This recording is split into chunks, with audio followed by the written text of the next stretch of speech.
Welcome to the Frozen Frontier. Welcome back. You've made it to another quiet corner of boring history for sleep. Tonight, we're going somewhere cold. Not wear a jacket cold. We're talking your eyelids might freeze shut kind of cold. Welcome to the Wild West, but not the dusty, sun-baked cowboy version you usually hear about. Nope.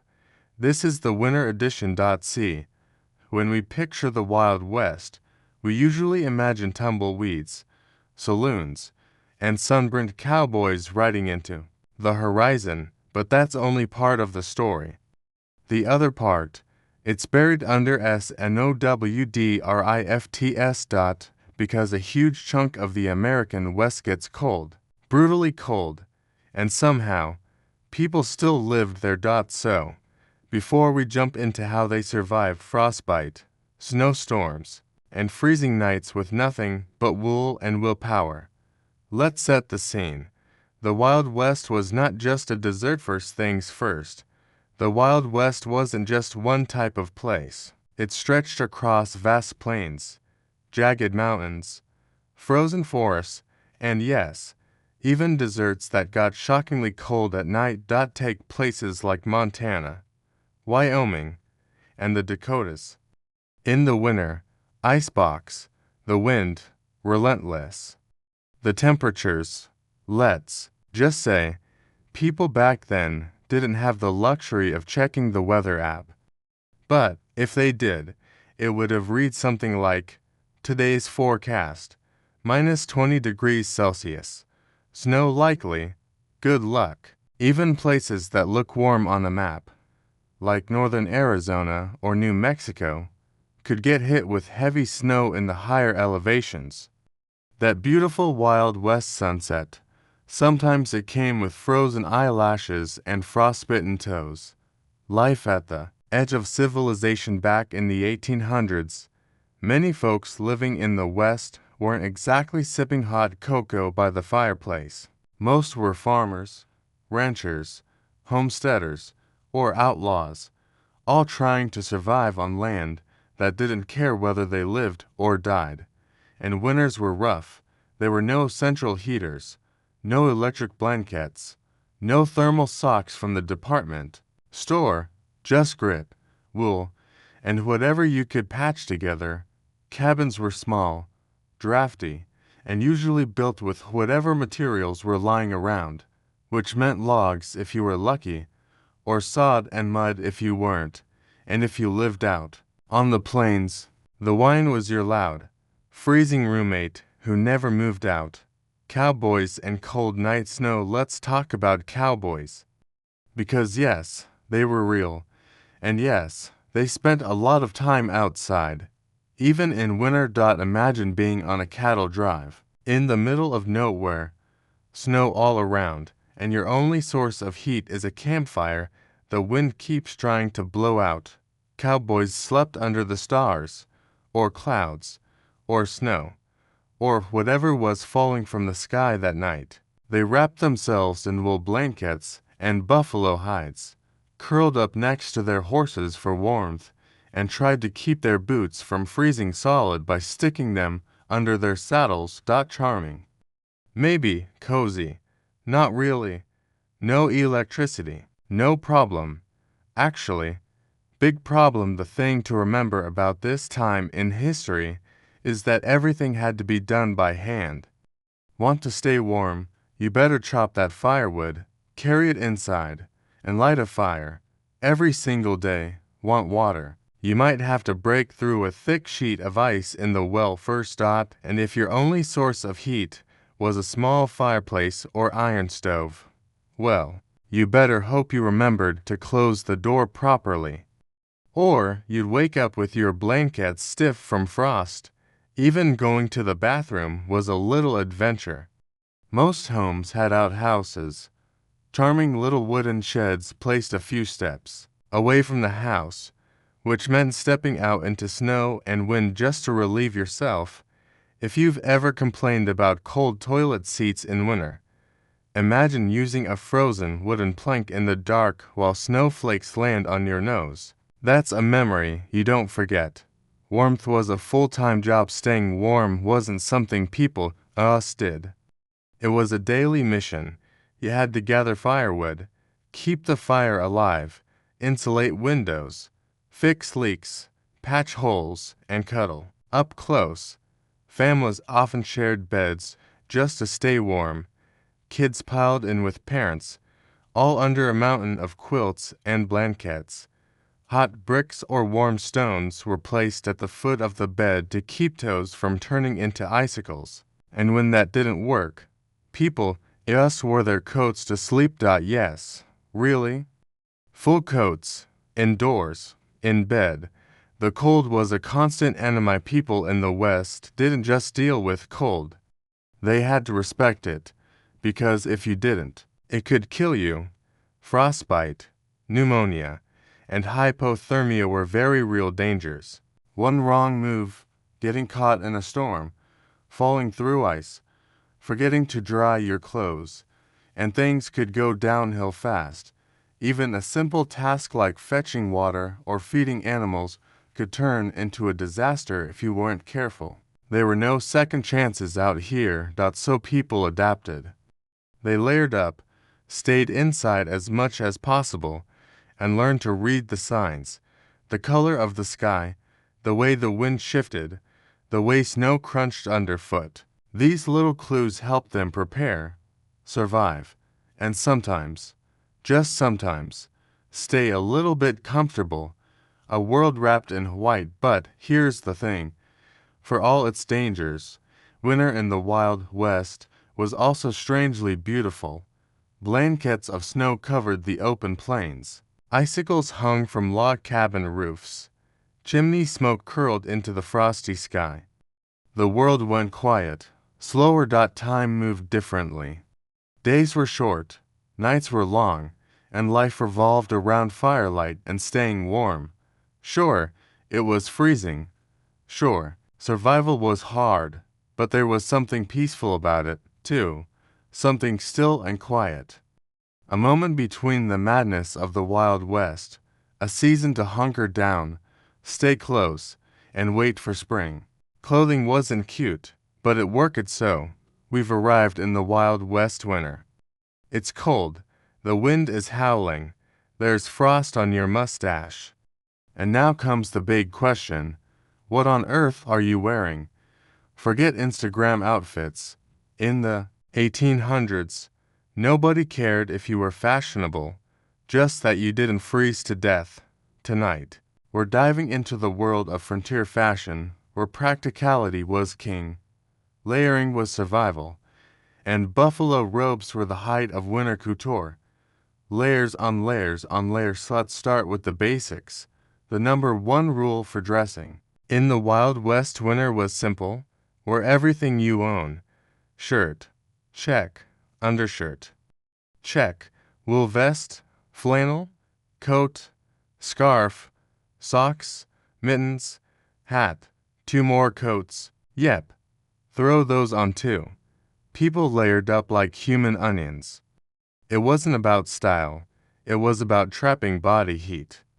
Because once that warmth escaped, it wasn't coming back without a lot of firewood and effort.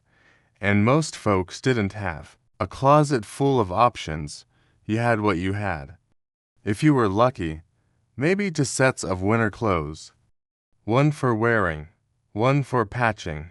Wool, the real MVP. NOW. Let's talk materials, because not all fabrics are created equal. When the wind's trying to bite your face off, the star of the show. Wool was warm, tough, and surprisingly good at keeping heat in, even when damp. Frontier folks wore wool shirts, wool pants, wool socks, wool coats, and if they could afford it, wool underwear. Not exactly cozy by today's standards, but way better than freezing. Wool might itch, but frostbite hurts more. Buffalo robes. The ultimate winter coat for those who really wanted to survive a blizzard in style. There was one option above all else: buffalo robes. These were massive hides taken from American bison, thick, heavy, and warmer than just about anything else. People draped them over their shoulders like cloaks or wrapped up in them like human burritos. A good buffalo robe could weigh up to 30 pounds. Not exactly lightweight, but hey, when it's -25 and the wind is screaming across the plains, you don't complain about bulk. You just survive. Cowboys often slept in their robes, rode with them on horseback, and even used them as makeshift tents. They were prized possessions, handed down, repaired constantly, and guarded like gold. Mittens, scarves, and whatever worked when it came to keeping fingers and toes from turning purple. People got creative.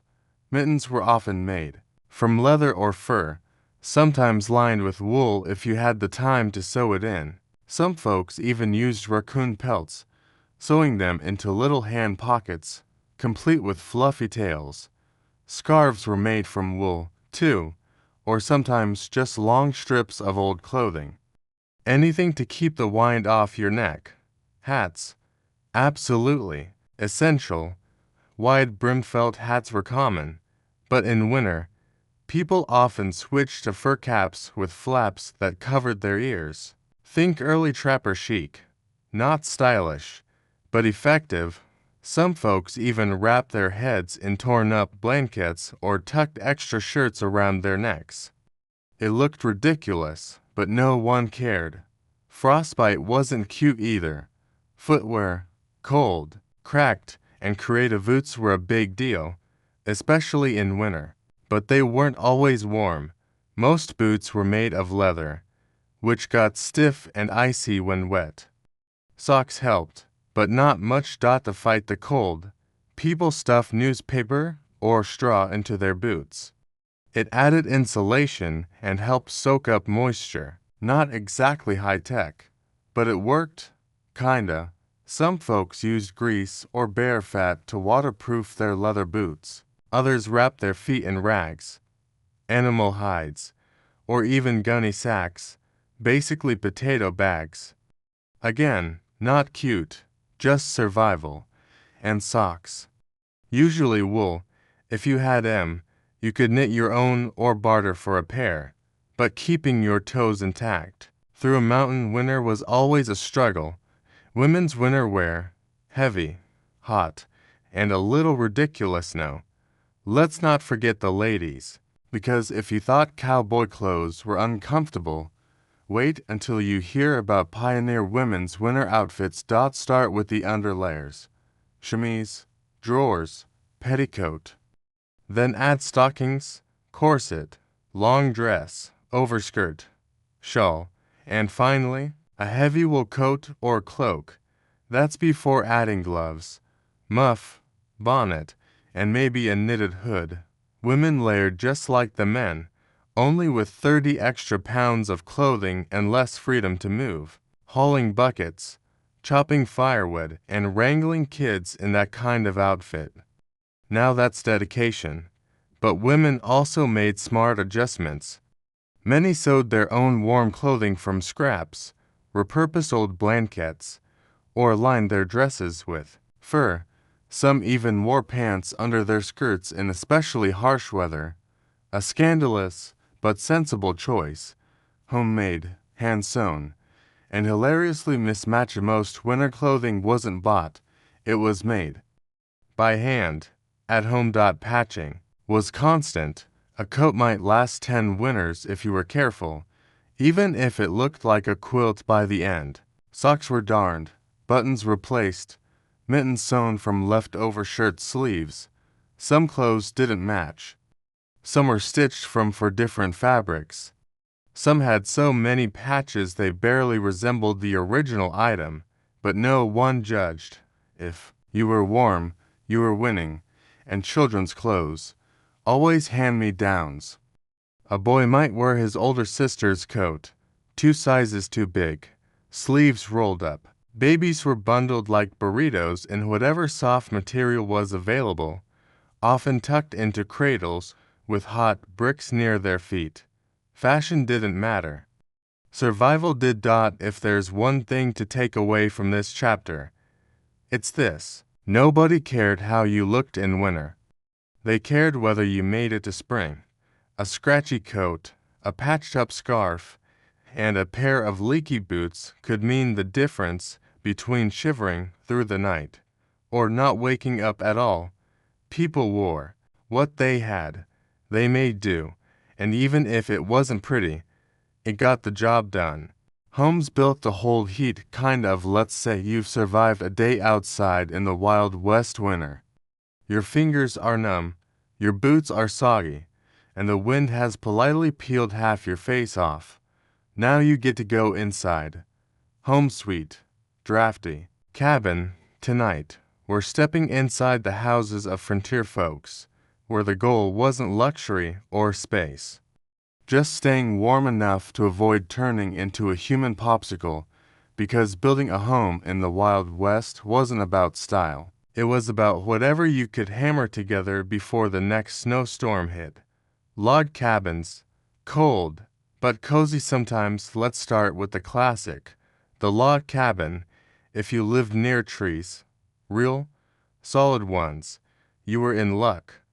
Log cabins were sturdy, relatively quick to build, and with the right tricks, they could hold in heat. Sort of. Cabins were usually one-room boxes with a low ceiling, one door, a small window if you were fancy, and a fireplace or stove in the corner. That's it. Your living room, kitchen, bedroom, and drying rack for wet socks, all the same space. Logs were stacked and notched at the corners, sealed with chinking, a magical mix of mud, straw, clay, or whatever was lying around. The idea was to plug up all the gaps between the logs so the wind didn't whistle straight through your living room. In theory, this worked. In practice, well, let's just say the wind still found ways in. Dugouts, the underground optional. If you lived on the wide open prairie where trees were rare, building a log cabin was out of the question. So, what did you do? You went underground? Literally? Dugouts were homes carved right into the side of a hill or dug straight down into the earth, kind of like a hobbit hole, but with fewer candles and more dirt in your socks. They were cheap, fast to make, and surprisingly warm. The ground acted as natural insulation, keeping the cold winds out and trapping body heat inside. Of course, they also had a few downsides. They were dark, damp, and if your roof wasn't well built, it might collapse during a heavy snow or strong rain. But for many families, dugouts were the only option, at least for their first brutal winter. Sod houses, basically living in a dirt brick. Then there were sod houses, also known as soddies. Imagine a house built entirely out of grass and dirt. Sounds wild, right? But in places like Nebraska and Kansas, that's exactly what people did.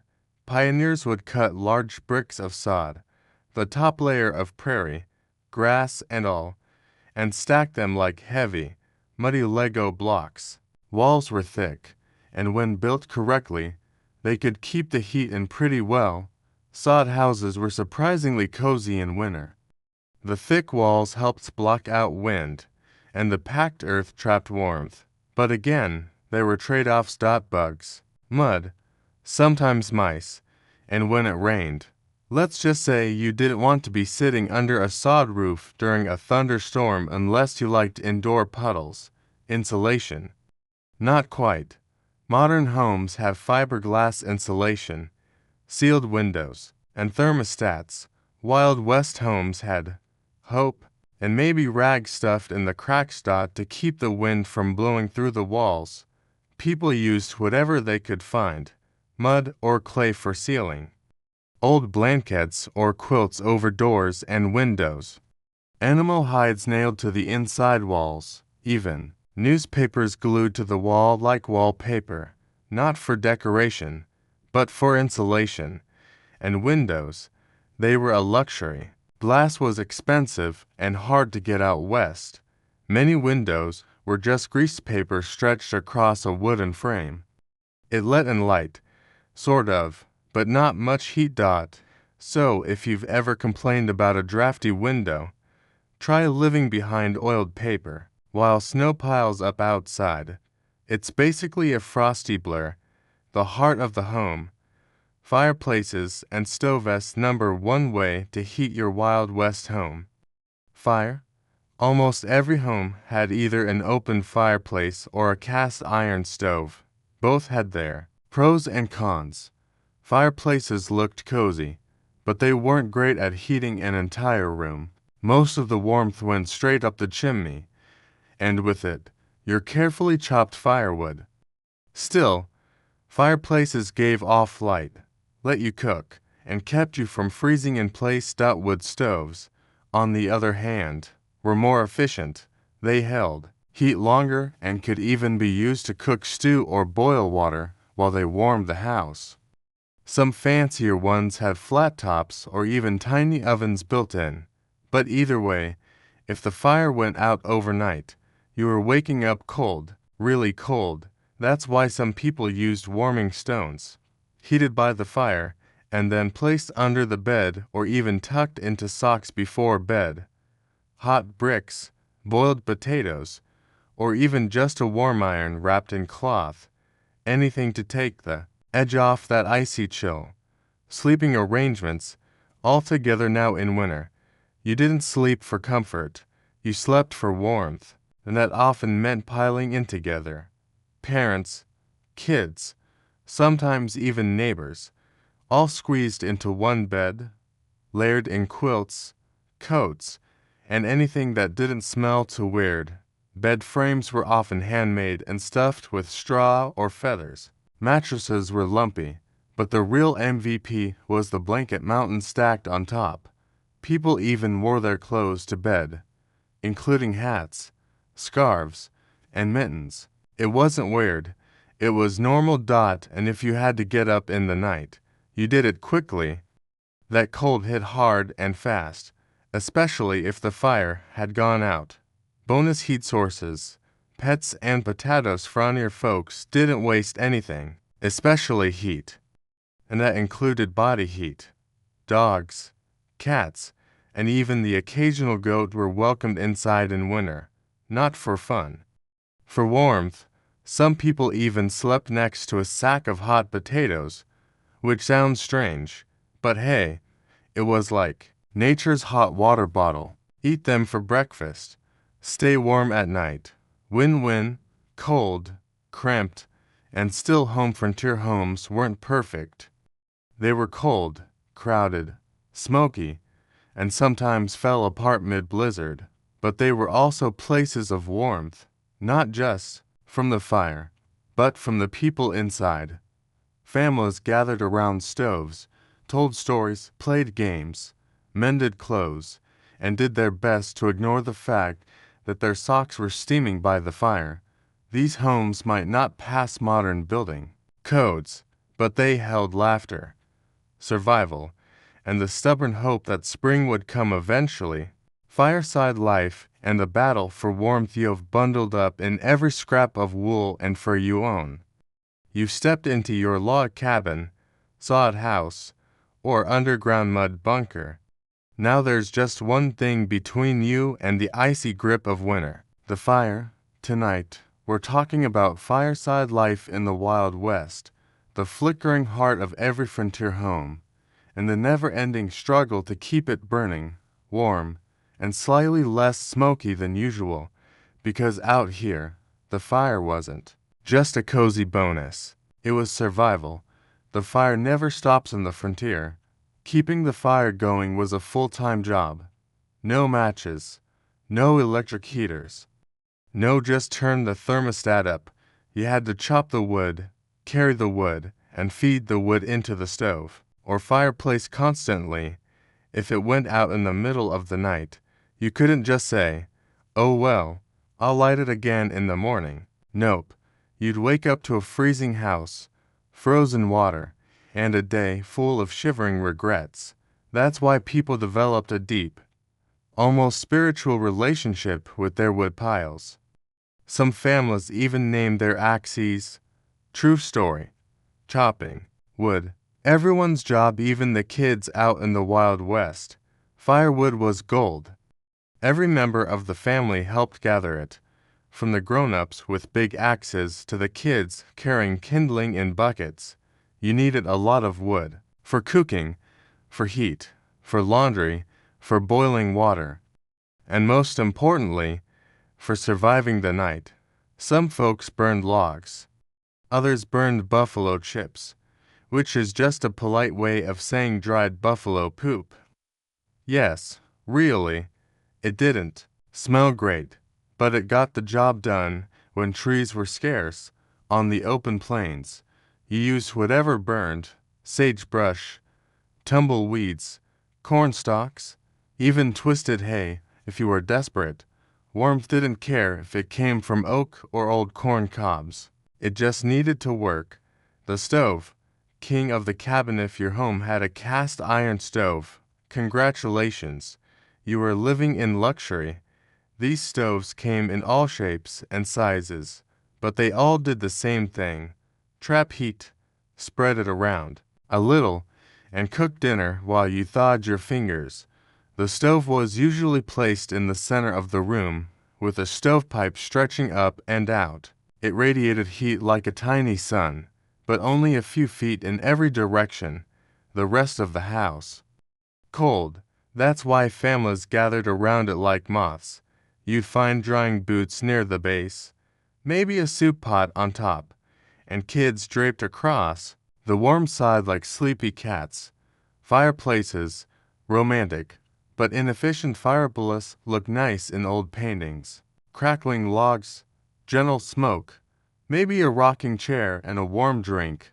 But out here, fireplaces were kind of a pain. They sucked up most of the heat and spat it right up the chimney. You had to sit very close to feel warm, which is why people arranged their entire lives around the hearth. In some homes, folks would actually build a false back wall or metal reflector behind the fire to push more heat into the room. Smart, but still, not exactly toasty. Also, fireplace smoke had opinions. If the wind shifted or your chimney was built wrong, the smoke didn't go up. It came inside. Eyes stung. Coughs followed. Blankets smelled like campfires. But again, it was better than freezing. Tricks to stay toasty. Even the little people came up with all kinds of creative ways to stretch every scrap of heat. Warming stones. Heat up rocks or bricks in the fire. Wrap them in cloth and tuck them into your bed. Frontier hot water bottles, Dutch ovens and stew pots. Cook dinner low and slow while warming up the room. Bonus: the smell helped cover up the wet wool socks drying by the fire. Oven doors open after baking. Waste no heat. Once the bread came out, the oven stayed open to warm the kitchen. Shared blankets. Not just romantic. Extremely practical. Hot drinks, coffee, tea, or hot broth helped warm your hands and insides, even if it was just boiled water with a pinch of salt. Basically, you got smart, or you got cold.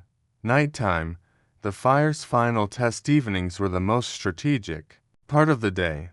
Once the sun went down, it was all about preparing the fire to last the night.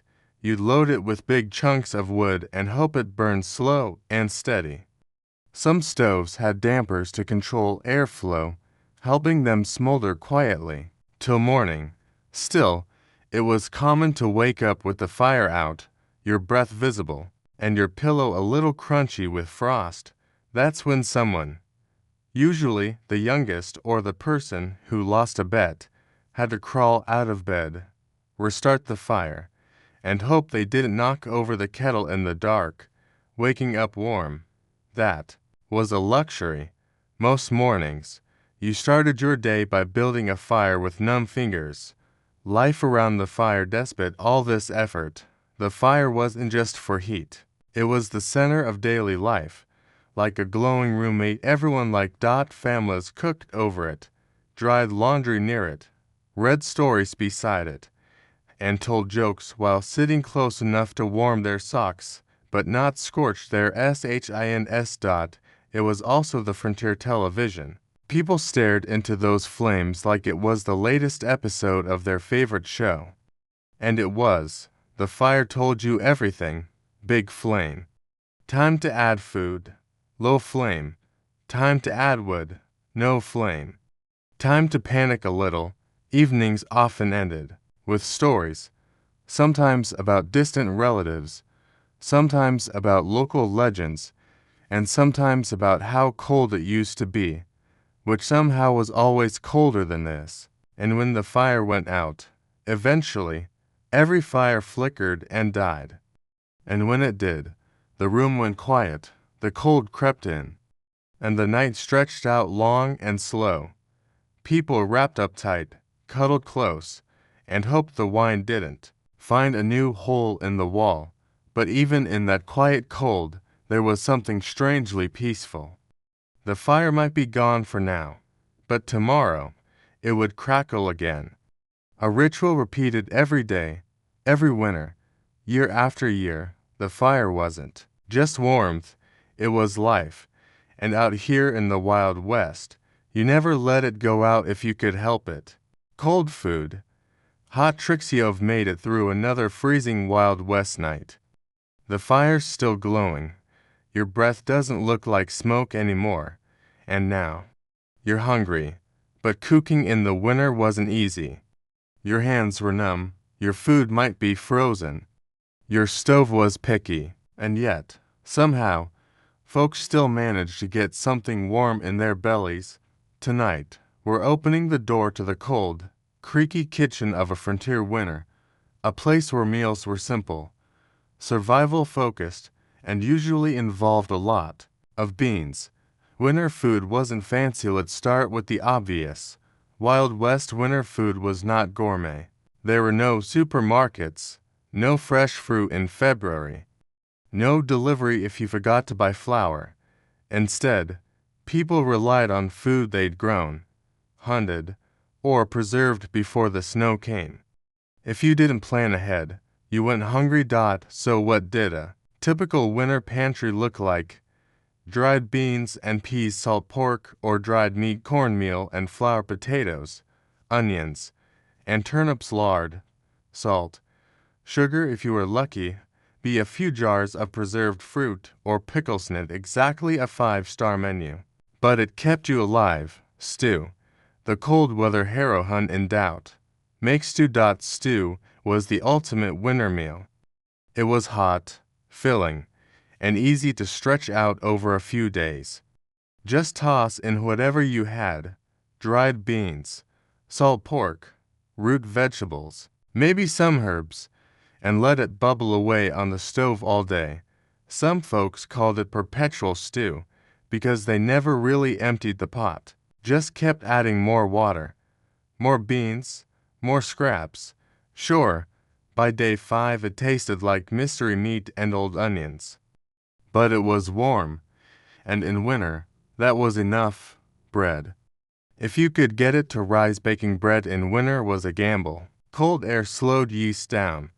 So, unless you parked your dough right next to the stove and babysat it, you'd end up with something closer to a rock than a roll. Still, folks tried. Cornbread was popular, quick to make, easy to mix, and didn't require yeast. You could cook it in a cast-iron skillet right on top of the stove. Johnny cakes, made from cornmeal and water, were another go-to. Not exactly delicious, but they soaked up stew pretty well, and if flour was running low, some people got creative with crushed oats, old breadcrumbs, or even potato mash. Bread wasn't always soft or tasty, but it filled your stomach. And that was the whole point. Cold storage. Nature's freezer in the winter. You didn't need a fridge. You had the entire outdoors. Food was often stored in root cellars, dugout spaces beneath or beside the home that stayed cool in summer and cold in winter. Perfect for keeping potatoes, onions, apples, and jars of preserves from spoiling. For meat, snow and ice worked just fine. People hung salted meat in cold sheds or ice houses, packed with sawdust or straw to keep it from freezing solid. Sometimes you just bury your meat outside in the snow. Nature's deep freeze. Of course, this only worked if the bears and raccoons didn't find it first. Butter, milk, and ice-cold everything no. Imagine trying to make butter when your cream is half frozen, or pouring milk when it's got icicles in it. Winter made even the simple things hard. If your butter churn froze solid, you had to bring it close to the fire and wait. If your milk froze, it was either ruined or destined for cooking. Eggs were a winter luxury if your chickens hadn't stopped laying from the cold. And even then, you had to collect them fast or they'd freeze and crack. Everything took effort. Even pouring a cup of water meant breaking through the ice in the bucket first. Meet me in the snow. Winter was a butchering season for many frontier families. The cold weather helped preserve meat, and animals didn't need to be fed during harsh months if, well, they were no longer animals. People slaughtered pigs, deer, and sometimes cattle, then salted, smoked, or dried the meat. It was labor-intensive, but worth it. A smoked ham or string of jerky could last through the worst blizzard, and when food was tight. Even a bit of boiled bone with salt was considered a meal. Not tasty, but warm. Cowboy coffee and other liquid luck. Now let's talk about drinks. The favorite. Coffee, but not your smooth barista-style latte. This was cowboy coffee, a handful of grounds tossed into a kettle of boiling water, stirred with a spoon, stick, or finger, and strained through nothing. You didn't drink around the grounds. You drank the grounds. It was bitter, hot, and gritty. But when you woke up in a frozen cabin and needed to get moving, it did the job. Tea was also common, often made from mint, herbs, or even pine needles. Some folks made broth from bones, or drank warm milk if they had a cow nearby, and when supplies ran low. Just hot water with a little salt or fat in it. Not exciting. But your stomach didn't care. Table for everyone. Meals were eaten together, near the stove, with whatever was clean, or clean enough. Plates and bowls were shared if you didn't have enough. People sat on stools, crates, the floor, napkins. Nope, you had a sleeve. Maybe. Kids were usually served first, then adults, and if guests came by in winter, you stretched the meal. Cut the bread thinner, watered down the stew, made space. Because out here, sharing food wasn't just kindness. It was survival.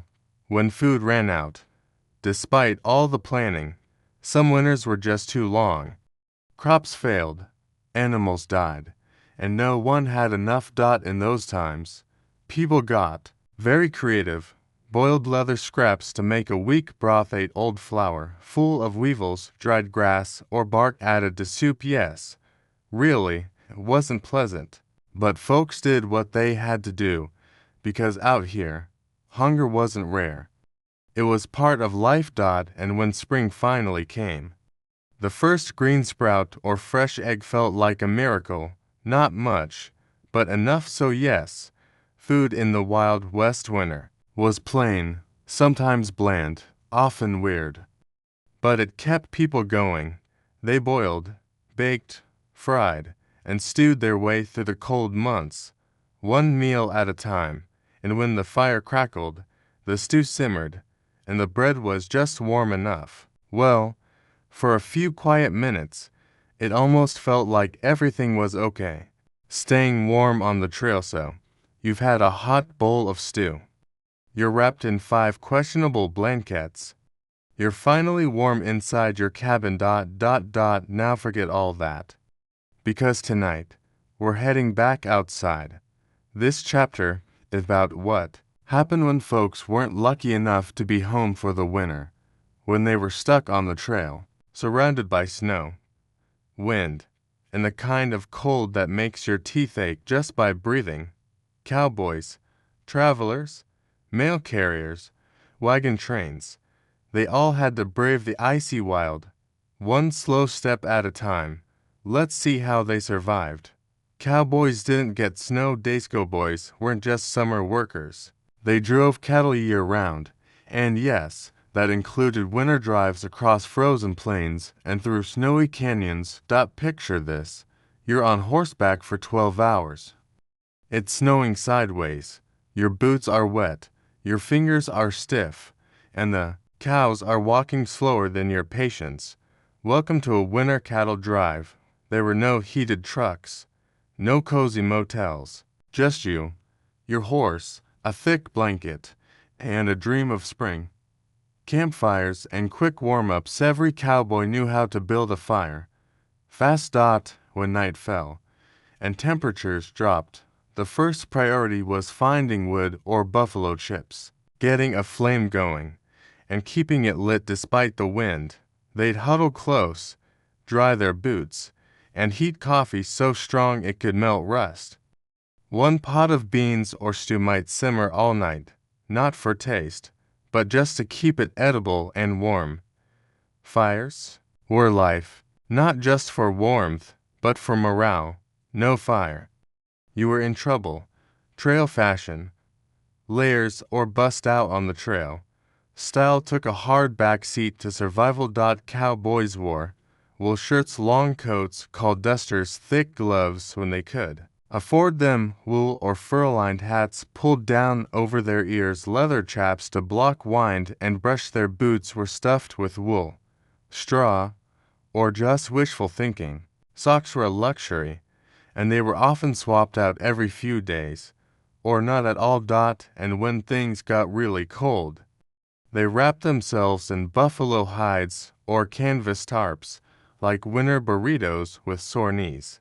Sleeping under the stars and snowflakes. Cowboys didn't get hotels. Their beds were the ground, covered in snow, frozen mud, or prairie grass if they were lucky. They carried bedrolls, canvas sheets wrapped around wool blankets, maybe with a hide or quilt inside.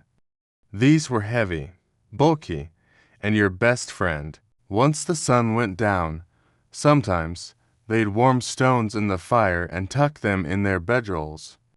Or they'd sleep close to their horses for extra heat, even though the horses didn't always love that plan. And if the wind picked up, you just rolled over, pulled your hat lower, and hoped for a miracle. Coffee, beans, and frozen finger scowie meals on the trail were simple. Beans always, bacon or salt pork. Coffee, brewed strong enough to power a wagon wheel in winter. Food froze easily, so they kept supplies close to the fire and thawed things slowly. Unless you liked your bacon icy and crunchy, eating was quick. Fires didn't last forever, and neither did daylight. You didn't eat for flavor. You ate to survive. The blizzards were a real threat. If one rolled in while you were on the trail, your chances of a good time dropped to zero. People got lost, disoriented, or buried under snow. Horses panicked. Visibility dropped. Temperatures plunged. When that happened, the plan was simple: find shelter fast, or dig in. Some travelers built makeshift windbreaks from tree branches or turned over their wagons and crawled underneath. Cowboys huddled under their coats and hoped they woke up with all their toes. Mail carriers and the coldest job on earth. Think your winter commute is bad? Try delivering mail in 1870. Mail carriers crossed mountains, rivers, and frozen prairies on horseback, foot, or sled, sometimes carrying letters in leather pouches strapped to their chest to keep them warm and dry. One famous mailman, Snowshoe Thompson, skied across the Sierra Nevada every winter to 90 miles each way, hauling a bag of letters and no weapon except his mustache. He didn't get paid much, but folks loved him for bringing news from home. So yes, Next time your mail is a day late, cut the post office some slack. Wagon trains and winter was traveling west in a wagon train was risky at the best of times. But in winter, it was brutal. Wheels froze. Oxen collapsed. People had to walk beside the wagons just to stay warm. Fires were rare because fuel was scarce. Water turned to ice. Food spoiled or froze. Families wrapped themselves in every layer they had, cuddled together in canvas-covered wagons, and prayed for better weather. Some didn't make it. Some got stuck and had to wait out the winter wherever they were, building shelters, rationing supplies, and hoping no one got sick. Tricks of the trail to stay warm. Folks used some clever hacks, sitting on saddles or leather to avoid contact with frozen ground, sleeping with their boots on so they wouldn't freeze, solid stuffing clothes with hay or leaves for insulation, drinking warm water. Even without tea, it helped keep the cold from settling in, rubbing hands with animal fat to seal in warmth and smell like bacon. It wasn't glamorous, but it got the job done. Tough folks in tough weather, cowboys, travelers, trappers, and mailmen, all had one thing in common. They were tough, not superhuman, not fearless, just stubborn. They didn't have high-tech gear. No Gore-Tex or heat packs, just wool, fire, horses, and a deep desire to get home in one piece. They fought the cold every single day, with cracked hands, stiff joints, and frozen beans, and somehow they kept going. Frontier medicine versus frostbitesso. You didn't make it to the fire in time. Your toes are tingling in the wrong way. Your fingers are stiff. Your nose might actually fall off. Welcome to frontier winter medicine, where the cure was usually hope, whiskey, a slightly cleaner knife. Out in the Wild West, staying warm was hard, but treating cold-related injuries, that was a whole different kind of suffering. Let's ease into the scratchy wool blanket of homemade remedies, wild guesses, and surprisingly tough bodies. First of all, what was medicine like back then? Let's just say, doctors tried their best. There weren't many professional doctors west of the Mississippi. Most towns had one physician, if they were lucky, or a traveling doc who also pulled teeth, delivered babies, and fixed your mule. A lot of medicine was homemade, passed down through generations. Some of it was helpful, some of it was weird. A lot of it involved alcohol. And none of it came with a proper diagnosis. So when winter injuries happened, you just sort of dealt with it. Frostbite, the classic cold nightmare. Frosted was the big one. It happened when skin and tissue actually froze. Usually fingers, toes, ears, and noses. It started with numbness, then pain, then nothing, black skin, blisters, and maybe the sudden realization that one of your fingers now looked like a burnt hot dog. Out on the prairie, frostbite was common, especially for cowboys, hunters, and mail carriers. The cold was sharp, whined, cut through clothes and gloves, expensive and easy to lose. If you got frostbite, your options were limited. Treatment number 1. Warm it slowly. If you knew that trick, the best way to treat frostbite, even today, is slow, gentle warming. No rubbing, no fire, just gradual heat and circulation. Some frontier folks knew this. They'd warm frozen limbs with warm, not hot water. Animal fat rubbed gently on skin, holding hands or feet close to the body or another person, but not everyone knew that. And even if they did, well, you needed clean water and time, 2 things not always available in a blizzard. Treatment number 2. Fire and frustration. And someone panicked. They'd try to warm frostbitten skin fast. To fast, they'd hold frozen fingers right up to a fire, or pour boiling water over toes, or rub them with snow, hoping to bring back the feeling. And yes, they brought back the feeling. Terrible, awful, searing pain, plus burns, blisters, and permanent damage. If frostbite didn't take your skin, the treatment might. Still, it was better than nothing. Maybe home remedies and questionable ideas. Frontier people were creative. If you didn't have a doctor nearby, and you usually didn't, you had to try something. So frostbite treatments included soaking in whiskey, packing the area in snow to reset it, rubbing the skin with lard, tallow, or goose grease, wrapping limbs in flannel soaked in vinegar, saying a prayer, drinking something strong, and hoping for the best. Not all of these worked. Some made things worse, but when your toes were black and you were 80 miles from town, what else could you do? When things got really bad, sometimes there was no saving it. When the tissue was dead, black, dry, and starting to smell, the only option was amputation. And yes, it happened at home, by the fire, with a saw and a strong drink. Or on the trail, with a knife, a horse blanket to bite, and someone to hold you down. No anesthesia, no sterile equipment, just survival. People would lose fingers, toes, even feet. And somehow, they kept going, wrapped up the stump, got back on the horse, and rode on. Tough wasn't just a word. It was the only choice. Hypothermia, the silent killer. Another winter danger. Hypothermia, that's when your body loses heat faster than it can make it, and your core temperature starts to drop. You get confused. You get sleepy, and if no one notices in time, you just don't wake up. People would fall asleep outside thinking they were fine. Others would walk in circles, mumbling nonsense, before collapsing in the snow. There wasn't much you could do except get near a fire, wrap up in blankets or hides, feed the person hot broth or water, hope they came back around. Some did. Some didn't.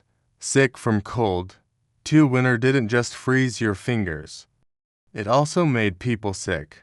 Coughs turned into pneumonia, chill turned into fever, and a bad cold could turn deadly fast, especially for kids or older folks.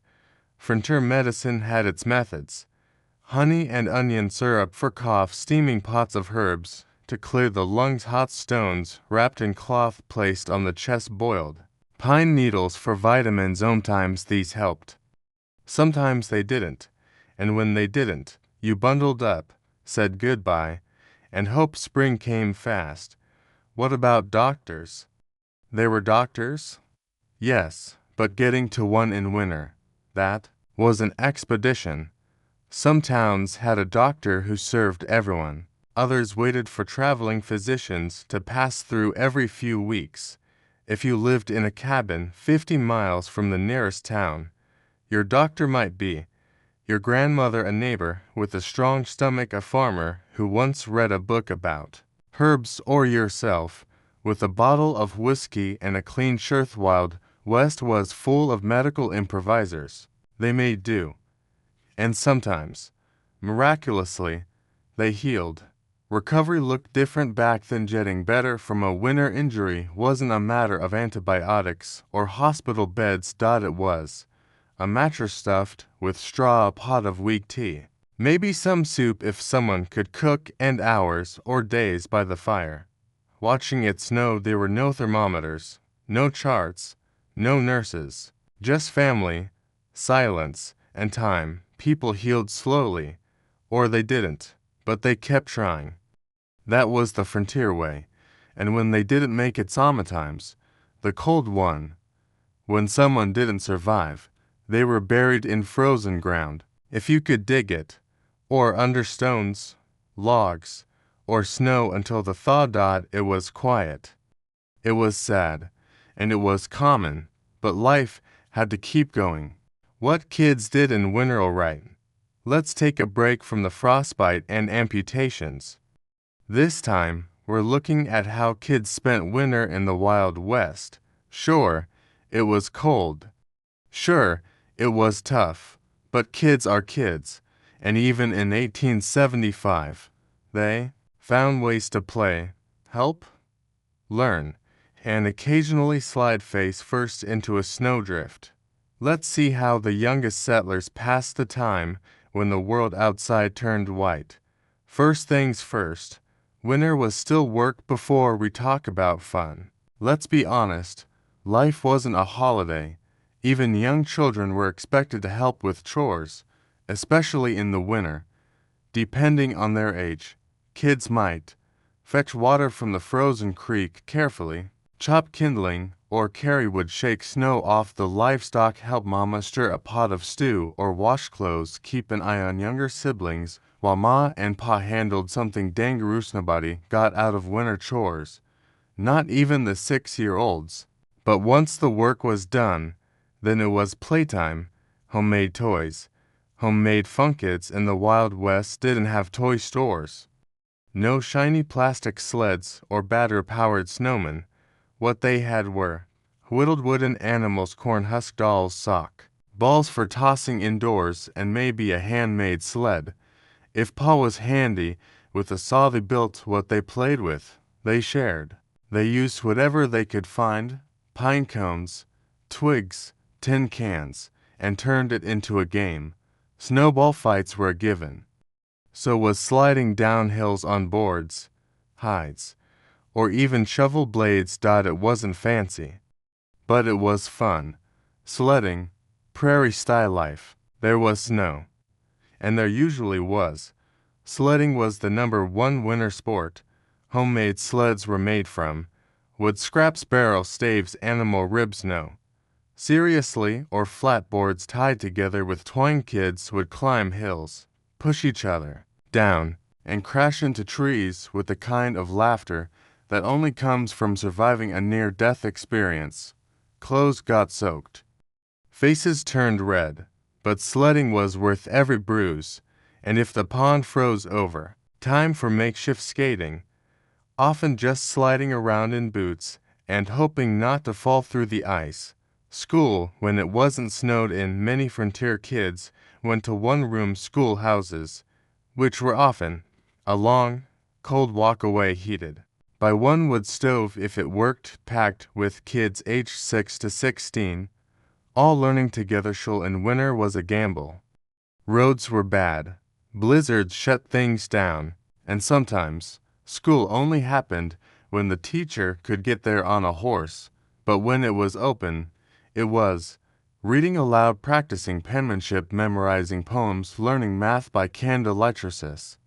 That meant throwing snowballs at the teachers, horse, or shoving your best friend into a SNOWBANK. Classic. Indoor days. Games by firelight. Some days were just too cold to go outside. That's when kids huddled indoors with card games like Old Maid or snapword games, riddles, and singing simple puzzles made from carved wood or paper, listening to stories told by parents or grandparents. The roast nuts, peel apples, or help with mending. They made their own fun, often by just being together, and in the background, that steady crackle of the fireplace, melting snow off their boots, helping on the homestead. Older kids had serious jobs. Boys might be out with their father feeding livestock, chopping trees, fixing fences, or breaking trail through the snow. Girls helped cook, preserve food, care for little ones, and keep the home from falling apart in the cold. It was a lot, but it also taught responsibility and gave kids the old-fashioned sense of I'm 12 and I can butcher a hog, because in the Wild West, you grew up fast. Winter holidays were a big deal. If you were lucky enough to have a holiday off, like Christmas, it was a true event. There weren't tons of presents, usually just a homemade toy, a pair of socks, maybe a sweet treat like molasses candy or dried fruit, but there was joy. Singing around the fire, a big family meal, even if it was just stew and bread, maybe a neighbor stopping by with a fiddle or banjo. It was simple, but it felt magical. Especially when the snow fell quietly outside and the whole world seemed tucked under a white blanket, making clothes and keeping warm on winter activity every kid dreaded. Sewing and mending. Old clothes had to last. That meant patching knees and elbows, darning socks, helping stitch new mittens, or had even little ones learn to use a needle. It wasn't fun, but it was cozy, sitting around the table with Ma, sharing stories while working on clothes that would keep the cold out just a little longer, learning from stories. Winter nights were long, too dark to work, too cold to go outside.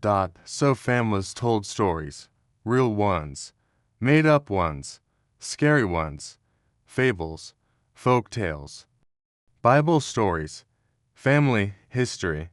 Kids listened with wide eyes and frozen toes warming by the fire. It was entertainment, it was tradition, and it was how they learned who they were and what kind of world they lived in. No Netflix needed. The magic of it all. Despite the cold, the chores, the frostbitten toes, there was something magical about winter on the frontier, especially through the eyes of a child.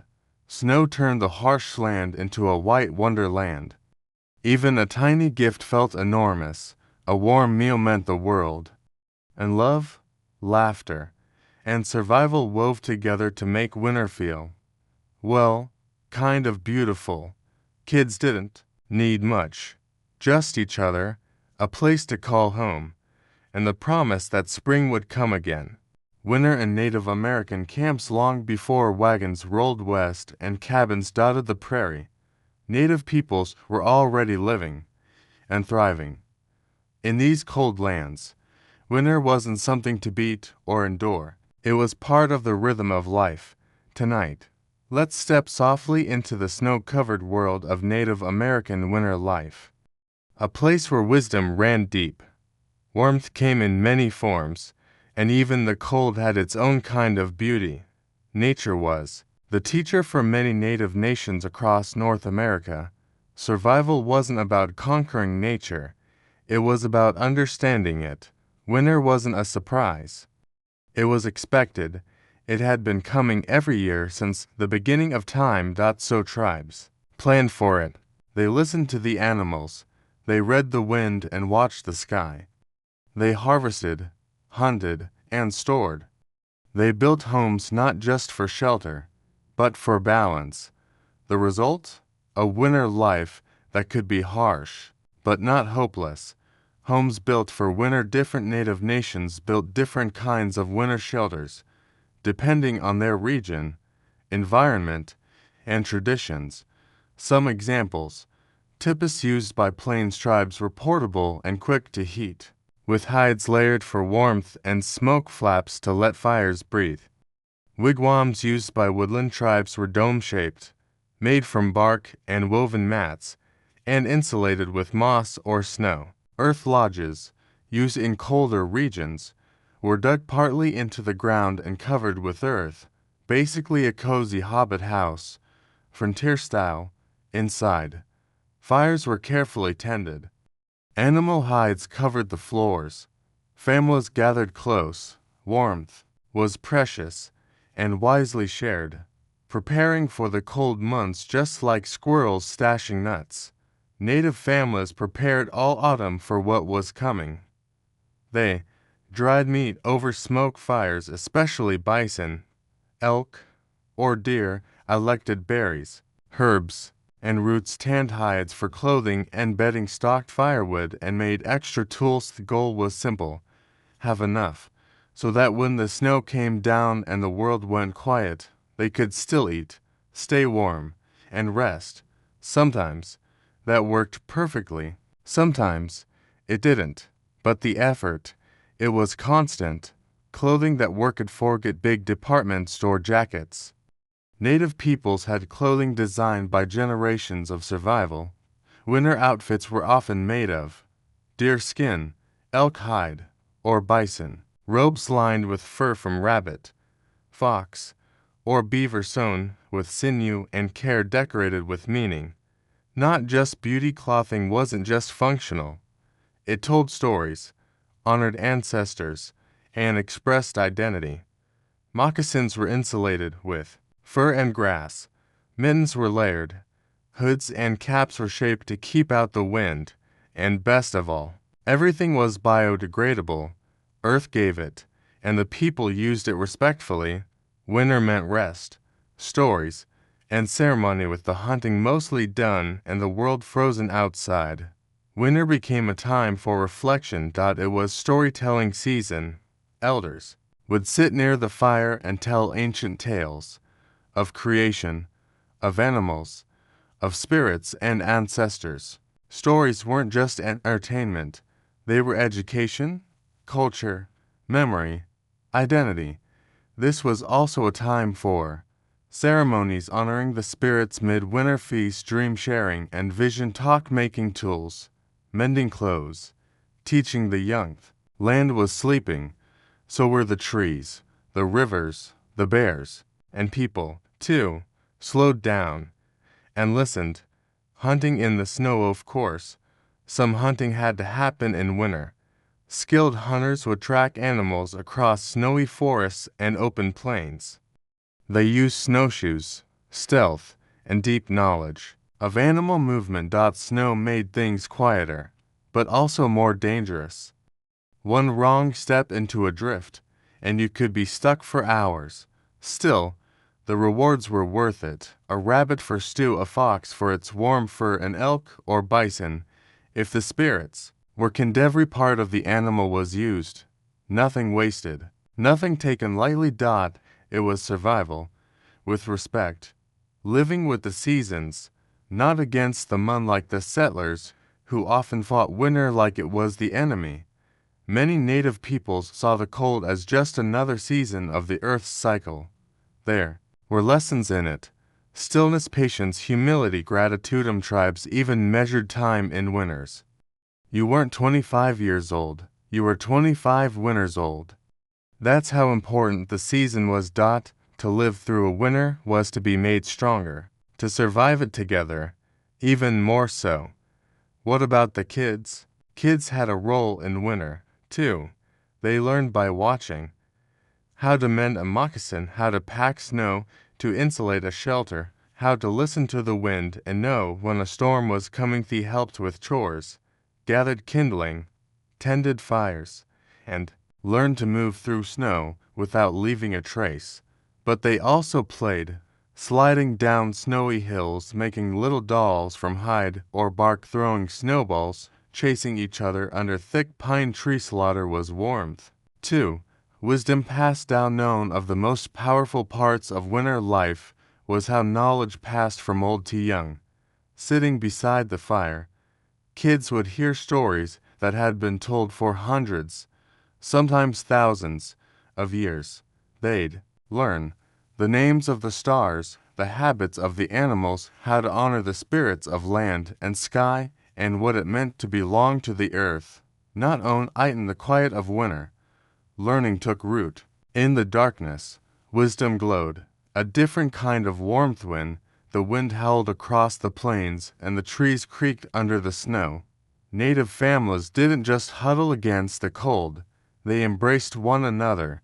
Blankets were shared, stories were shared, food, music, and silence were shared. Warmth wasn't just about fire. It was about community. And even when the night was long, people knew the cold would pass. The sun would return, life would go on, because it always had. Wild West winter mail and travel. If you think commuting today is rough, try doing it in 1882, with no heated car, no snow tires, and no GPS. Just a horse, a sack of mail, and a frozen toes. Tonight, we're bundling up and heading out to explore what it took to travel across the Wild West in the depths of winter. Spoiler alert, it wasn't fun, but it was definitely something. Mail waited for no snowstorm. Back in the 1800s, mail was a lifeline. It brought news from faraway family, government updates, wanted posters, orders for supplies, and, if You were lucky. Maybe a love letter that had taken 6 weeks to arrive even in the dead of winter. Mail had to go through. But there were some problems with that, like snowdrifts taller than a man, horses refusing to move, stagecoaches sliding off icy cliffs, and mailmen occasionally becoming human popsicles. Still, people did it because folks were waiting. The mail must ride on. Most western towns depended on horseback delivery for their mail, and in the winter, that meant braving blizzards with nothing but a thick coat and sheer willpower. Some couriers rode snow-covered mountain trails alone, with mailbags strapped tight and fingers slowly freezing. Others used stagecoaches, which had to be dug out of snowbanks more times than anyone would like to admit. In really tough terrain, mail was carried by dog sleds, especially in the Northern Territories, snowshoes, pack mules with bells on their necks to avoid getting lost in whiteouts. It wasn't glamorous, but it got the job done. Most of the time, winter deliveries were always delayed. If you've ever tracked a package and saw it say in transit for 2 weeks, imagine waiting for a letter that was mailed in October and finally arrived in January. Winter mail was often late, frozen, ripped, or eaten by a curious goat somewhere in Nebraska. People were patient, mostly because they had no choice, and when that crumpled envelope finally did arrive, it was treated like gold. Trains helped. When they weren't stuck as the railroad expanded, trains started replacing horses for long-distance mail and travel. But there was one small issue. Trains didn't like snow either. Snowdrifts could pile up fast and deep, especially in mountain passes. That meant delays lasting days or weeks, entire trains stuck in snowbanks, with passengers stranded, crews digging out tracks with shovels by hand. There were even special rotary snowplows mounted on train engines, designed to chew through snow like a buzzsaw. Effective, sometimes terrifying, always. Traveling in winter. Don't do it unless you had to. You didn't travel in winter. Most folks hunkered down from November to March. Roads were impassable. Trails were dangerous, and if you didn't freeze, your horse might. But if it was absolutely necessary, here's what you might have packed: 3 layers of wool, a flask of something medicinal, dried biscuits, a heavy blanket, and maybe a prayer or twathin. You'd climb into a stagecoach or onto a saddle and hope for the best. Stagecoaches in the snow. Let's talk about the stagecoach experience in winter. It was cramped, cold, loud, bumpy, and about as relaxing as riding a wooden barrel down a frozen staircase. Wheels often had to be swapped out for runners, turning the coach into a makeshift sled. Drivers cracked whips, horses slipped, passengers gritted their teeth. Inside, folks huddled under buffalo robes. Outside, it was wind, ice, and misery, and bathroom breaks. Good luck with that. Snowstorms could be deadly. Every year, people disappeared in the snow. They'd leave on foot, thinking the next town was just a few miles away. Then the storm would roll in. Whiteout conditions meant you couldn't see 2 feet ahead. Trails vanished, footprints blew away, and if you didn't have shelter fast, that was it. Stories spread of travelers found frozen in place, still standing, still holding their reins, as if time itself had stopped. So yeah, travel wasn't for the faint of heart. Freighters and freight wagons. Mail wasn't the only thing that had to move. So did supplies: flour, tools, nails, cloth, whiskey, dynamite. You know, the essentials. Freight wagons were pulled by oxen, mules, or teams of draft horses, and they groaned across frozen trails, axle deep in snow. Freighters worked in teams and often had to chop their way through drifts, cross half-frozen rivers, sleep in tents while their boots dried by the fire. To work, low pay, constant danger. But if they didn't do it, the towns didn't eat. The people who made it happen, it's easy to forget. But behind every delivered letter, every warm town, every winter supply run, there were real people risking their lives out on the trails. Mail carriers, freight drivers, stagecoach hands, railway workers, and even the blacksmiths and liverymen who kept their animals alive. They didn't get parades. Most didn't even get a thank you. But every winter, they bundled up again and did it anyway. A letter by fire lightened. What about the people on the other end? Picture this. It's January. The wind is howling outside your cabin. You're wrapped in 3 layers of wool, sipping something hot, and you hear hooves. You open the door. It's the mail rider. Face red, gloves stiff, eyes tired, but he hands you a letter. It's from your sister back east, or your sweetheart, or your brother in the army. You read it by firelight, and suddenly, winter doesn't feel quite so lonely anymore. Fireplaces, stoves, and the struggle to stay warm indoors. Asterisk, when you think of the Wild West, you might picture roaring fireplaces, folks sipping coffee beside a glowing hearth, and the soft crackle of logs. Well, some of that is true, but the full story of how people stayed warm inside is a bit more smoky, sooty, and frustrating. Fire was essential, but fire didn't always cooperate. Let's ease into this chapter with a crackling fire that hopefully won't smoke us out and explore how homes were heated in the chilly, creaky cabins of the American frontier. The center of the home in a western cabin, the fireplace or stove wasn't just for warmth, it was the kitchen, the living room heater, the clothes dryer, and sometimes the bed warmer. If you sat close enough without that fire, life stopped, cold seeped in from cracks in the walls, the water bucket froze, and your bread dough turned to concrete. So tending the fire wasn't just a chore, it was survival. And it started early. As in, before sunrise, wood, and more wood to keep that fire going. You needed fuel, and lots of it. Most people burned dry hardwood like oak, maple, or hickory if they had it, pine, which was easier to find but burned faster, and sometimes popped dangerously. Cow dung, known charmingly as buffalo chips. In areas where trees were scarce, the math was simple. One cold night equals armloads of wood, so kids and anyone with a pulse were often sent out to chop logs, split kindling, carry firewood inside, repeat until spring. Running out of wood in January, that was a very bad day. Fireplaces.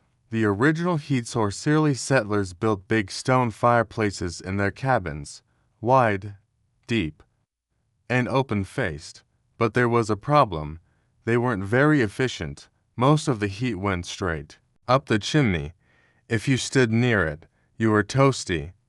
But step away, even a few feet, and you'd be back in an icy breeze. Other issues included constant smoke drafts pulling cold air from every crack in the cabin, sparks that leapt out and set rugs on fire. Still, it was better than nothing, and it gave the room a kind of wild, flickering beauty. Enter the wood-burning stove. The mid-1800s. Many cabins and homesteads had upgraded to cast-iron stoves.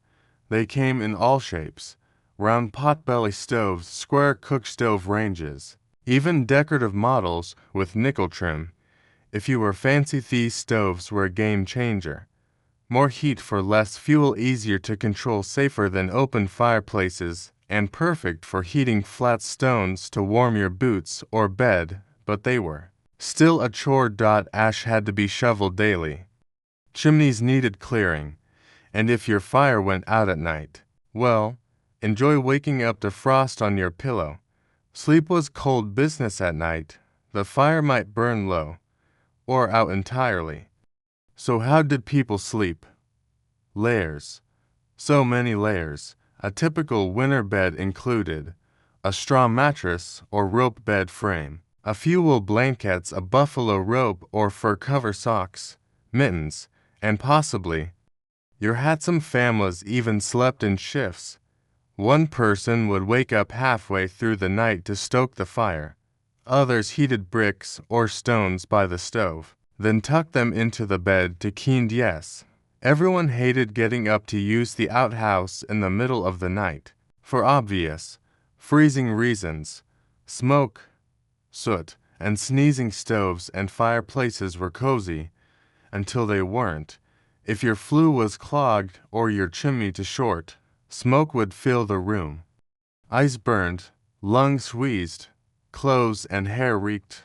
Many cabins were permanently tinted gray inside, from the soot that coated walls, ceilings, and dishes. And don't even get us started on how often chimneys caught fire. A little creosote buildup and boom, flames racing up the walls. People learned to keep buckets of water nearby, just in case. Cooking and heating at the same time. In winter, the stove wasn't just for heat, it was for breakfast, lunch, and dinner. You could boil stew while warming your boots, bake bread while drying wet mittens, simmer coffee while heating up water for washing, multitasking. 1800 style. But you had to mind the stove carefully. Temperatures could spike or drop quickly, and there were no dials, no timers. You judged heat by instinct, habit, and the sound of something almost burning.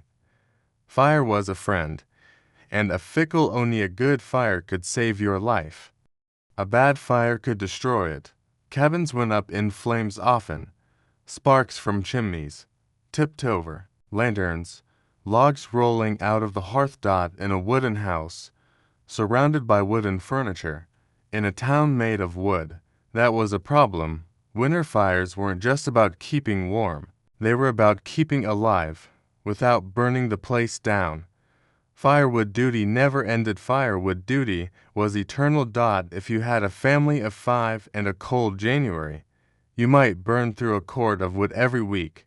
That meant constant chopping, drying stacks under tarps, hauling logs indoors, clearing ashes the next morning. No weekends, no holidays off. Even Christmas morning started with someone poking at the stove, muttering about damp kindling. The chill that never left. Even with all that effort, most cabins weren't exactly warm. Rooms stayed cold unless you were near the fire. Water froze in the corners. You could see your breath in the bedroom. People wore their day clothes and coats indoors, sometimes even hats at the dinner table. Children played in mittens. Parents read by the stove, and everyone dreamed of spring. But they made it work, with grit, teamwork, and a very strong appreciation for hot stew. Winter food, fat, and the long cold fast. If you've ever opened the fridge in winter and said, "There's nothing to eat," just imagine living in a time when there actually wasn't. Tonight, we're digging into the cold, crumbly, and occasionally questionable meals of winter life in the Wild West, a time when fat was a blessing, vegetables were just a memory, and food had to last for months. So grab your imaginary tin plate and prepare yourself for a hearty, if not entirely exciting, frontier feast. Winter meant no fresh anything. Let's start with the obvious. Winter equals no crops. No fresh fruit, no green vegetables, no tomatoes, no lettuce, no juicy peaches. If you didn't grow it and preserve it in the summer, you weren't getting it. And even preserved food came with its own fun surprises. Moldy tops, musty smells, jars that went pop in a bad way, or barrels of pickles that had mysteriously become soft and slimy, appetizing. Right. Cooking with what you had. Winter meals weren't about flavor, they were about calories and just staying alive. Meals were made from dried beans, salt pork, cornmeal, flour, lard, potatoes, maybe a carrot, if it hadn't turned too mush yet, and lots of coffee. Weak coffee, reused coffee, even boiled twice and it's still bitter coffee. If you were lucky, you had a smoked ham, some dried apples, or a few jars of summer fruit preserved in syrup. Otherwise, it was biscuits and beans, again and again. Salt, the MVP of survival before refrigeration. There was salt, and salt was everything. People used it to preserve meat, keep butter from spoiling, pickle vegetables, add flavor to otherwise bland food, cover up the taste of things that had turned a little. A barrel of salted pork might be the main protein for months. Just rinse off the salt, boil it for hours, and serve it with cornbread. It wasn't glamorous, but it filled you up. Fat equals fuel in the frontier. Fat kept you alive. People weren't counting calories, they were chasing them. Fat meant energy to chop wood, warmth in your bones, a body that could survive long, cold nights. That's why lard, butter, and suet were prized. People added them too. Biscuits, porridge, fried breads, gravy, and even coffee. In a pinch, ice coffee with bacon fat. That's real. And it got the job done. Ice boxes and cold storage. Most folks didn't have fridges, but they made do. They stored perishables in cellars, in crates packed with sawdust, in spring houses, cool huts over running water, or directly outside. Buried in snow. Meat was smoked, dried, or salted. Milk was used fast, or churned into butter, and sometimes dinner was just whatever wasn't frozen solid. Porridge, stew, and whatever's left. So pony of the go-to meals of winter was stew. Just toss dried beans, some kind of meat, potatoes, a scrap of onion, and a handful of seasoning if you had any. Boil it, eat it, boil it again the next day, eat it again. Same goes for porridge, a thick, warm, mushy mix of grain and water or milk. On a lucky day, add sugar if you had it. Otherwise, just chew and think warm thoughts. Was it tasty? Not always, but it stuck to your ribs. Bread, glorious bread, kind of flour, was precious. You might not get more until spring. So people made sourdough biscuits, kept alive with a starter older than your grandmother, cornbread, johnny cakes, fried cornmeal patties, or simple flatbreads cooked on a skillet. Taste wasn't easy to come by, so most breads were dense, chewy, and often a little tough. But it was warm, and it went well with lard or molasses, if you had either. Apples, beans, and pickles. Some of the longest-lasting foods included dried apples, strung and hung from cabin rafters, beans of every shape and size, dried, soaked, stewed, and mashed pickles, salty, sour, crunchy if you were lucky, pickled eggs, pickled beets, pickled cabbage. If it could be pickled, it was. And after 3 months of plain beans, even a vinegary beet started to look good. Winter treats, sort of pies, they were treats. Just don't expect cupcakes. Sweets were rare, but sometimes people made molasses taffy, cornmeal cookies, dried fruit pie, snow candy, hot syrup poured on fresh snow to hard. Densiger was expensive, so was chocolate. But every now and then, a neighbor might share a slice of gingerbread or a spoonful of apple butter. And that was magic. Sharing and stretching. Winter was a time of community. Neighbors shared when they could. If someone's cow stopped producing milk, another family might lend theirs. If a storm cut off supplies, people pooled food. And if you had extra cornbread, you made room at the table, because you never knew when you'd be the one running low. Food wasn't just fuel, it was connection. A reason to gather, a gesture of kindness, when kindness mattered most. Sleeping hungry, but let's not sugarcoat it. Sometimes, the food ran out, hunting failed, the snow kept the wagon from coming. The cellar went empty. Some winters were harsh, some meals were skipped, and some nights were spent trying to sleep through hunger. It was a quiet, empty kind of hardship, and it shaped the way people thought about food for the rest of their lives. Nothing was wasted, everything was precious. The role of community in surviving winter asterisk when the wind howled, the fire sputtered, and the snow piled high, there was one thing more powerful than any log on the fire. Neighbors. In the Wild West. Winter wasn't just cold, it was isolating, brutal, and, frankly, lonely. But community, that was survival. So, tonight, we're heading into the heart of what really kept people going when things got tough. Each other. The nearest neighbor might be 10 miles away, let's be honest. The West was wide open. A neighborhood might stretch over dozens of miles, and dropping by often meant saddling a horse and riding half a day in sleet. But distance didn't stop people from helping one another. In fact, it made those bonds stronger. If you got snowed in, your neighbor was your safety net, and if they didn't see your chimney smoke for a few days, they might come checking, just to make sure you hadn't frozen solid or starved in your sleep. Mail. Not likely. Word of mouth, everything. News traveled by visitors passing, wagons, church gatherings, or kids sent out with messages tucked in their boots if you needed help. You didn't write a letter. You sent someone, or you waited, and hoped.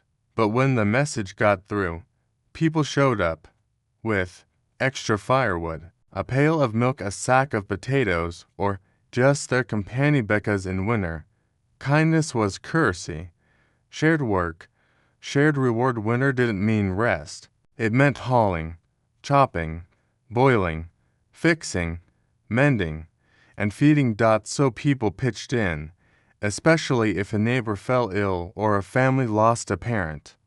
No one wanted to see someone suffer just because they were alone.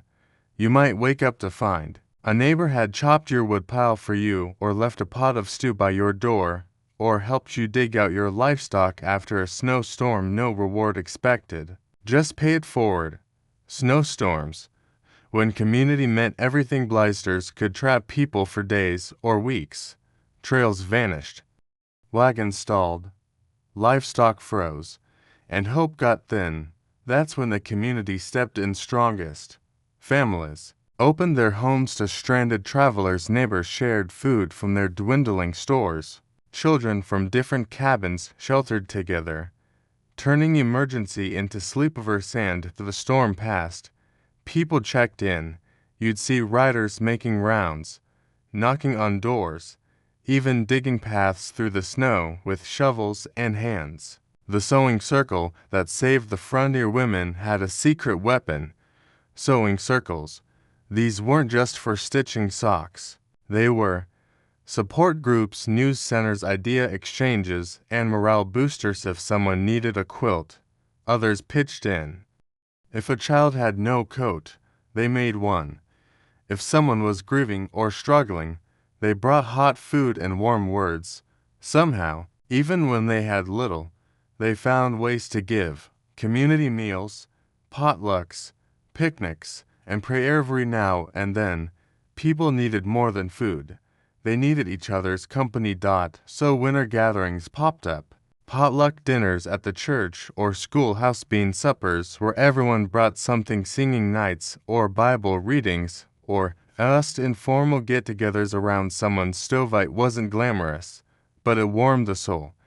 And yes, someone always brought pickled beets, barn raisings, calf pullings, and frozen fences. It wasn't just about food and fires. Sometimes winter problems were big and heavy, like a barn roof caving in, a cow giving birth in a blizzard, a fence breaking under snowdrifts. These were all hands-on-deck moments. People would ride over, tools in hand, without being asked, because they knew, next time, it could be them, old folks, widows, and the vulnerable. Some folks didn't have families or strong backs. They were elderly couples, widows, orphans, new settlers still finding their footing. The community looked after them.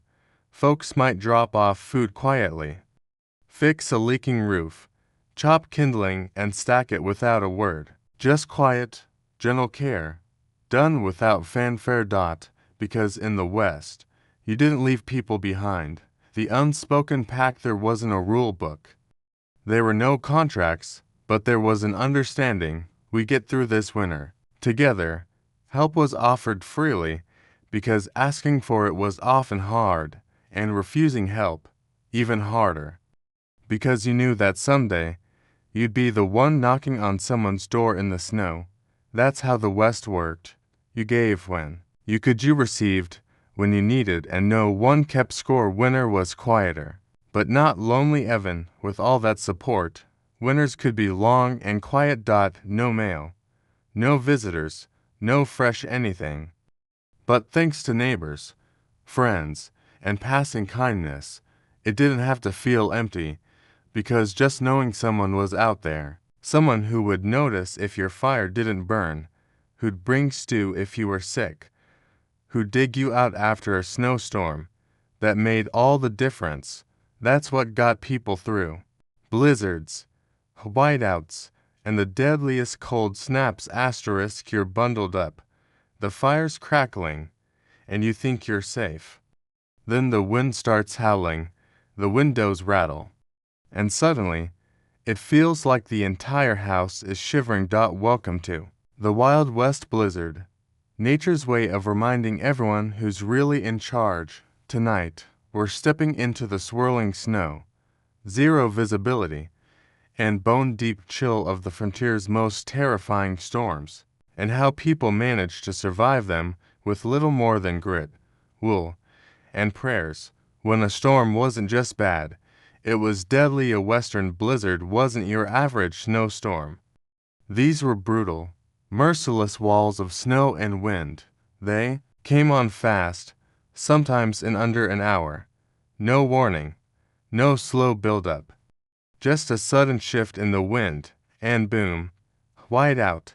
You couldn't see your hand in front of your face. You couldn't hear anything but wind, and if you were caught outside, you'd better hope you were close to shelter, because if not, things got bad, fast. The children's blizzard, one of the worst in history. Let's talk about one of the most infamous cold snaps ever. The children's blizzard of 1888. It hit the Great Plains, places like Nebraska and the Dakotas, and started like a normal January morning. Clear skies, mild temperatures. Kids went to school in light jackets. Farmers went out to check on livestock. Then, just after lunch, a wall of ice and snow. The temperature dropped 60 degrees in a few hours. Winds reached 60 miles per hour. People froze solid, just steps from their doors. Over 200 people died, many of them children trying to get home from school. It was a tragic reminder that even a few minutes delay could be the difference between life and death. Whiteout meant you were blind until a blizzard set in. You couldn't see, not a little foggy, nothing. People lost their way trying to cross the yard to their barn. Some froze while trying to reach an outhouse. Others wandered in circles and collapsed just feet from shelter. So families tied ropes between buildings, house to barn, barn to well. That rope, it wasn't for convenience. It was a lifeline, because if you let go in a whiteout, you might not make it back. Fires went out. Stoves froze. Doors froze. Cold snaps weren't just uncomfortable, they were destructive. Some cabins weren't sealed properly, and the cold would sneak in through cracks in walls, gaps in floorboards, chimneys that pulled warm air right out. Fires died in the night if they weren't fed constantly. Stoves cracked from the cold. Doors froze shut from snow piled against them. People slept with blankets over their heads, coals in pots under the bed, hot rocks wrapped in cloth, sometimes all of the above. Every morning started with checking fingers and toes to make sure they still worked, Animals didn't always make it. Livestock suffered horribly in blizzards. Cows froze where they stood. Chickens froze to the roost. Horses couldn't find shelter and collapsed in the drifts. Families would try to lead animals into cellars or kitchens, cover them with feed sacks or old blankets, or build windbreaks out of anything they could find. But sometimes it wasn't enough, and losing your animals meant losing milk, meat, warmth, and income. The storm didn't just chill the air, it froze people's futures. When glass broke and roofs caved in, blizzards didn't just snow gently from the heavens. They slammed into cabins like battering rams. Windows cracked, roof beams split. Snow piled 3 feet high in front of doors. Families dug themselves out from the inside. They moved into one room to conserve heat.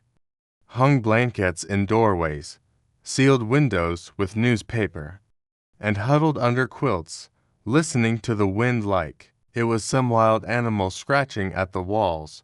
Supplies ran out fast, remember. No delivery trucks, no emergency kits, no running to the store. If a blizzard hit, before you'd finish stocking up, you were stuck with whatever you had. That meant flour, salt, pork, dried beans, maybe a few apples or onions. No milk. Use melted snow. No coffee. Reboil the grounds. No bread. Make do with hard biscuits and hope. And if it lasted more than a few days, you started rationing. Real fast. The family huddle. Everyone in one-room cabins were already small, but in a blizzard, everyone crammed into the warmest corner of the house. Parents, kids, grandparents, maybe a dog or two, all sleeping side by side. Blankets layered on top. Iron pots of water placed near the fire to keep from freezing. Wet mittens and socks hung on every surface to dry. You got warm together. Or you didn't get warm at all.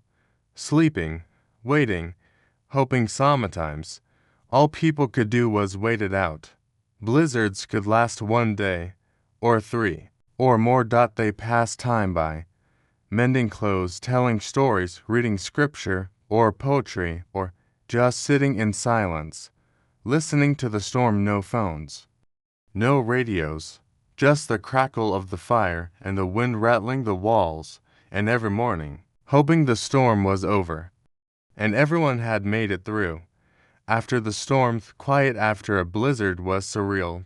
No birds, no footsteps, just pure, heavy silence. People emerged blinking into the light, digging out paths, checking neighbors, counting animals, and sometimes counting losses. But if you survived, you didn't complain. You shoveled, you thanked whatever you believed in, and you got ready for the next one. Because in the West, another storm was always coming. The spring thaw and what came after. If winter in the Wild West was a fight for survival, then spring wasn't exactly a clean victory. It was more like limping out of a boxing match. Barely standing, missing a boot. But hey, you made it. In this final chapter, we're leaving behind the blizzards and bitter cold to explore what came next. The thaw, the mud, the rebuilding, and that slow, quiet joy of seeing the world wake back up again. First signs of spring. It started small. The snow didn't vanish overnight. It melted in layers. First, the icicles dripped. Then, the roof started to groan as snow slid off. Birds returned, scruffy, confused, noisy little survivors. And finally, green, just a blade of grass at first. Then tiny flower buds pushing through the frozen ground like, hey, is it safe yet? It felt like waking up after a long, strange dream. The smell of thaw, not exactly sweet, let's be honest. Spring smelled weird. For months, everything had been frozen solid. Now, animal droppings, thawed moldy hay came back to life. Dead rodents revealed their unfortunate fates, and the outhouse, well, Let's just say it reminded you it existed first warm. Breeze carried every single smell winter had politely hidden. But still, it was warm, and that made up for a lot. The great melt, mud, floods, and chaos snow didn't melt neatly. It turned into mud rivers. Yards became swamps, paths turned to slop, and creeks overflowed, sweeping away fence posts, outhouses, and sometimes entire chicken coops.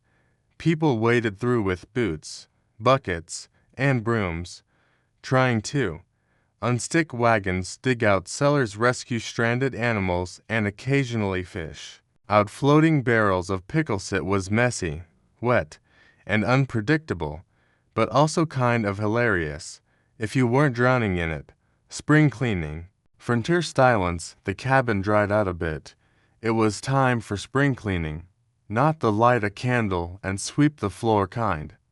More like scraping soot off walls, repainting window sills, beating rugs so hard you coughed for hours, and hauling furniture outside air out, and yes, finding a surprising number of spiders that had survived the winter better than you had.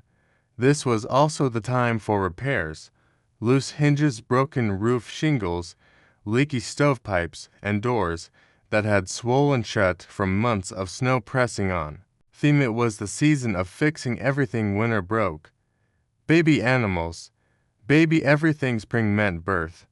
Barns that had been dead quiet for months now echoed with newborn lambs, bleating piglets, skrilling chicks, peeping calves, wobbling on brand new legs. It was loud, messy, adorable, and essential.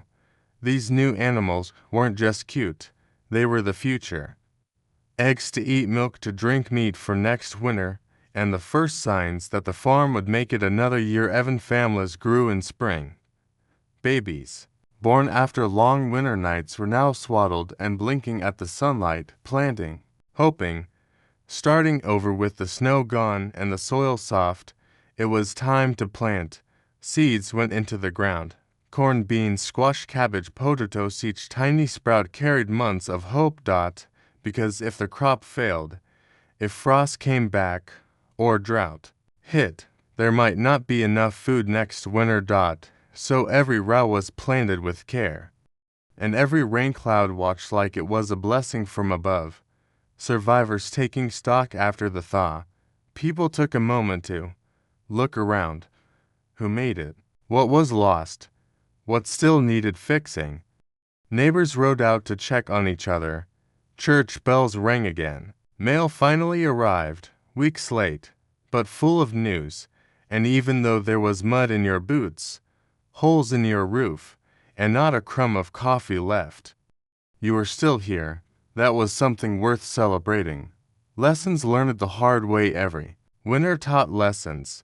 Some were painful, like always tie a rope to the barn, double your firewood stash, don't trust warm spales in January, and never, ever assume you'll make it to the outhouse before the storm hit. Spring was the time people shared those stories, laughed about close calls, and quietly remembered those who didn't make it.